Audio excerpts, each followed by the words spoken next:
சர்ச்சை பேச்சாளர் மகா விஷ்ணுவின் அறக்கட்டளை அலுவலகத்தை முற்றுகையிடும் போராட்டம் திருப்பூரில் தற்போது நடைபெற்று வருகிறது. இது பற்றிய மேலும் விவரங்களை தருகிறார் நமது செய்தியாளர் ராமசாமி. ராமசாமி, தற்போது போராட்டத்தில் ஈடுபட்டு இருக்கக்கூடியவர்கள் என்ன மாதிரியான முழக்கங்களை எழுப்பி வருகிறார்கள்? கூடுதல் விவரம்.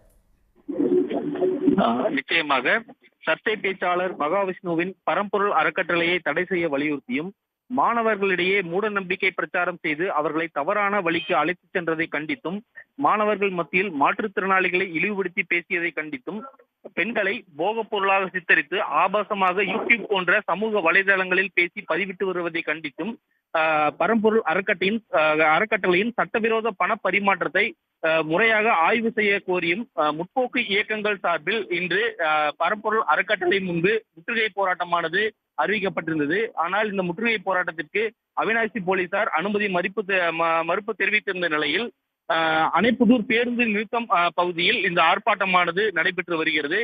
இந்த ஆர்ப்பாட்டத்தில் சுமார் 100க்கும் மேற்பட்டோர் பங்கேற்று பரம்பொருள் அறக்கட்டளை நிறுவனர் மகாவிஷ்ணுவுக்கு எதிராக கண்டன முழக்கங்களை எழுப்பி வருகின்றனர்.